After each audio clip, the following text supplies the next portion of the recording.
Siapa Bapak menurut Pak Eko? Apa? Trinitas, Tritunggal. Siapa Bapak menurut Cik Dewi? Berdaulat penuh atas hidup Cik Dewi. Masing-masing kita mempunyai gambaran Bapak yang masing-masing pribadi itu yang menggemanya beda-beda. Ada Bapak yang mengayomi, ada Bapak yang paling mengerti. Buat saya secara pribadi Bapak adalah sempurna. Buat saya secara pribadi sempurna dalam hal segala sesuatu. Sempurna dalam hal mengayomi, sempurna dalam hal mendidik, sempurna dalam hal mengasihi. Sempurna dalam segala sesuatu. Itu Bapak menurut kehidupan setiap kita. Amin. Ketika kita tahu Bapak itu sempurna, Bapak itu sungguh nyata atas kehidupan setiap kita, gak ada hal yang perlu kita takutkan, saudara. Pak Anjar, waktu Pak Anjar kecil, pas ada Pak Griwo, Pak Anjar digandeng Pak Griwo waktu kecil mungkin. Apa ada hal yang ditakutkan? Tidak. Gak ada ya Pak ya. Karena Pak Anjar sangat yakin ke Pak Griwo, bapaknya. Itu aja Bapak secara lahiriah, saudara. Apalagi Bapak kita di surga.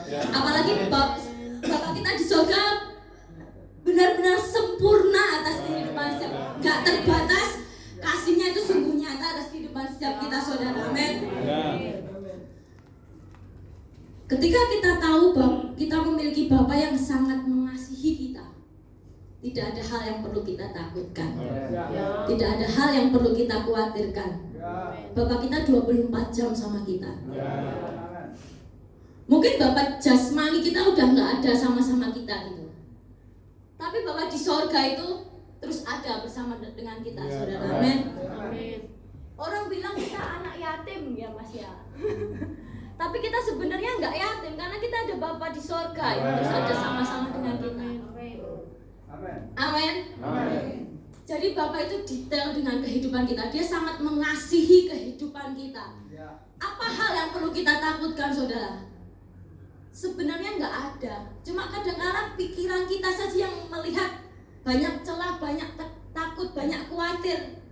Itu karena kita terfokus kembali kepada hal yang sedang terjadi. Pada saat itu terjadi, yuk kita cepat-cepat untuk kembali ke Bapak. Bapak adalah Bapak yang setia atas kehidupan setiap kita. Amin. Bapak adalah Bapak yang nyata atas kehidupan setiap kita. Amin. Dia tahu semua detail kehidupan kita. Bahkan kalau masih ada kekosongan dalam kehidupan setiap kita, Dia Bapak yang siap mengisi penuh atas hidup kita. Kalau masih ada kekosongan dalam hidup kita yang kita masih sembunyikan sekalipun, Tuhan bisa memenuhi itu semua tuh. Bapak bisa memenuhi itu semua. Kita penuh kasih akan Bapak. Ada kasih Bapak yang benar-benar memenuhi kehidupan setiap kita. Amin. Dan dampak yang lain ketika kasih Bapak penuh atas kita, kita bisa mengasihi saudara-saudara kita tanpa batas. Amin. Siapa kita, saudara, mau menjudge saudara kita sendiri? Orang Bapak aja sabar dengan dia. Bapak itu sabar dengan dia. Bapak sabar dengan prosesku. Bapak sabar dengan proses saudara. Amin. Itu ciri-ciri orang yang penuh akan kasih Bapak. Dia nggak akan Allah begitu. Piye to ning kono wae. Allah Mas tapi kok senengane ngapusi. Tapi kan baru jujur. Enggak, dia bohonginnya cuma sama aku. Ya itu karena dia sayang saudara gitu. Dia sebagai kakak itu dia sayang gitu. Jadi pur bedoni, aku tahu itu cuma bedoni tok gitu. Tapi ya sudah gitu loh. Maksudnya enggak ada hal yang bisa memisahkan kita dari saudara-saudara kita. Amin. Karena Bapak aja mengasihi saudara kita. Bapak itu mengasihi kita dengan semua keterbatasan kita yang masih ada. Ya apa ya? Kita bilang kita sudah sempurna, kayaknya nggak mungkin, saudara. Tetap ada celah dalam hati kita. Dan biarlah Bapak aja yang mengisi hidup kita. Amin. Dan Bapak saja yang menggandeng kehidupan setiap kita. Amin. Pada saat kita penuh dengan Di saat itulah kita juga sabar dengan saudara-saudara kita. Kita memiliki kasih yang tak bersyarat dengan saudara-saudara kita. Amin. Dimanapun proses kita berada, kita tahu itu tetap saudara kita. Amin. Kita bisa membawa realita Tuhan dalam hidup kita sehari-hari. Melihat saudara kita contoh binan gitu katakanlah. Walah cah cilik sing ning oglangan kedadapan gitu. Ora di-post ning Facebook, ora di-post di media sosial. Aku duwe dulur binar ki wis khotbah tapi wedi karo peteng. Enggak, kita tahu kelemahan saudara-saudara kita tapi kita tetap merangkul, tetap enggak ada batasan di antara kita. Karena kita tahu prosesnya masing-masing. Prosesnya masing-masing. Sesabar apa kita sama saudara kita itu ditentukan hubungan kita dengan Tuhan, saudara. Kalau hubungan kita dengan Tuhan nggak terganggu, kita penuh dengan kasih Bapa, otomatis orang ini akan kelihatan penuh dengan kasih, saudara. Nggak mungkin muka itu dadapan, mukanya wes datar gitu, nggak mungkin, saudara. Dia bilang dia penuh dengan kasih. Tapi pada saat kita penuh dengan kasih itu terlihat dari wajah kita, saudara. Amin. Coba kita semua bangkit berdiri. Peluk saudara-saudara. Dipeluk saudara. Silakan peluk. Lanang sama lanang.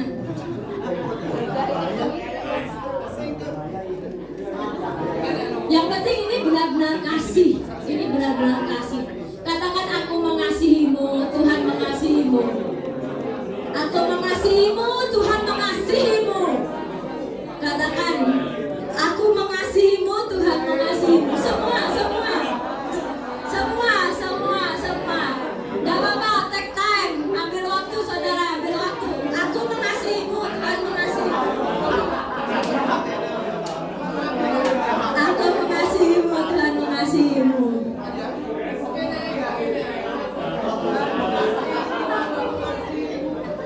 Oke, silakan duduk yang udah. Tuhan mengasihi kita semua, amin. Kapan terakhir kita peluk saudara kita?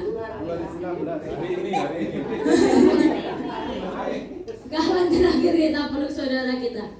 Kadang-kala tuh gesekan bisa terjadi loh, saudara, di antara kita. Tapi pada saat kita tahu Tuhan aja dengan keterbatasan kita, dia nggak memisahkan diri kita, nggak memisahkan dirinya dari kita, siapa kita, saudara, amin. Gesekan bisa saja tercipta, tapi ketika kita tahu Tuhan aja masih tetap mengasihi kita dengan segala keterbatasan kita, tidak ada hal untuk kita tidak mengasihi saudara-saudara kita. Amin. Kapan pelukan terakhir nih saudara-saudara ini? Padahal satu rumah rohani loh. Saudara tahu nggak? Saya tuh ketemu bakor mie ayam. Orang usah dipeluk, cuma ditanyain kabar loh. Dia bisa berapa karena kita lama nggak ketemu. Kadang-kala tuh pelukan itu bukan duduk padul. Hidup. Pelukan itu, saudara, kadang-kala kita nggak tahu apa yang terjadi di antara kita. Kita nggak tahu saudara kita ini sedang ngalamin apa, kita nggak tahu. Tapi pada saat kita meluk saudara kita, itu bisa benar-benar kayak kita bisa merasakan kasih. Bahkan ada sampai satu titik dia bisa meneteskan air mata, saudara. Tapi orang mergowo pidak sih gile. Kita nggak tahu, aku nggak tahu apa yang dirasain Mbak Nur. Aku nggak tahu apa yang dirasain Bu Bas, tapi ketika aku memeluk Mbak Nur, kok cilik men, ada kasih yang kita rasakan, ada kasih yang kita tularkan. Mbak Nur tularkan kasih ke aku tularkan kasih. Amin. Kalau bisa jadikan ini sebagai, cobalah dibangun di setiap kita, bukan cuma sekedar sana. Apa? Enggak, kasih penuh pelukan ke saudara-saudara kita. Cuma seminggu sekali kita ketemu. Dicoba aja gitu. Itu rasanya hati deket, saudara. Rangkul saudara kita. Kita nggak tahu, aku nggak tahu apa yang dialami Pak Bes, aku nggak tahu apa yang dialami Pak Anja. Tapi pada saat kita saling mengasihi, saling merangkul satu sama lain, kita tahu, oh aku punya saudara. Amin, saudara. Yuk. Jadi pada saat ada ayat yang dibukakan, kita bilang ke Bapak, Bapak benahi hatiku.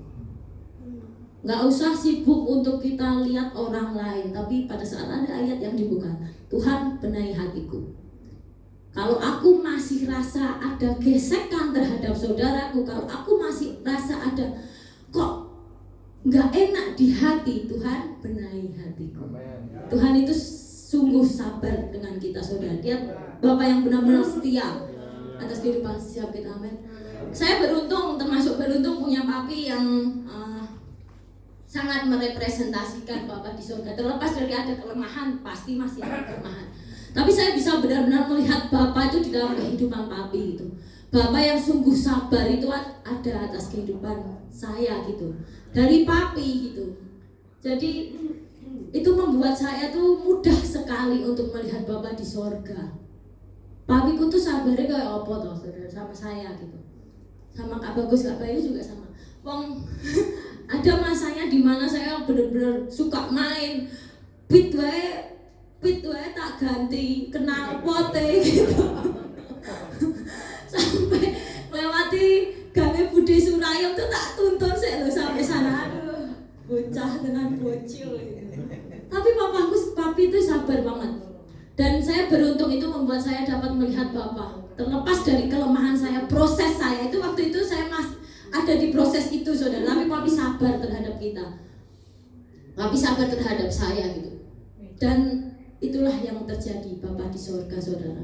Bapak itu sangat sabar sama kita. Kita tinggal terbuka aja sama Bapak. Ini saya dengan keberadaan saya gitu.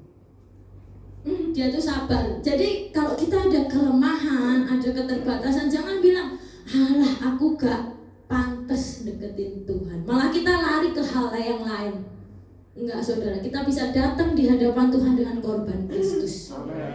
Bukan dengan kuat dan gagah kita loh, saudara, tapi dengan korban Kristus. Siapalah kita?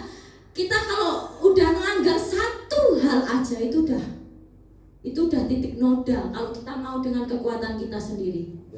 Tapi pada saat kita datang dengan korban Kristus, itu yang melayakkan kehidupan kita. Amin. Untuk berjumpa dengan Bapa. Kita buka di Ibrani 12 ayat 15.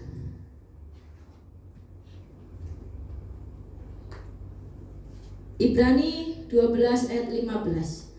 Jagalah supaya jangan ada seorang pun menjauhkan diri dari kasih karunia Allah, agar jangan tumbuh akar yang pahit yang menimbulkan kerusuhan dan yang mencemarkan banyak orang.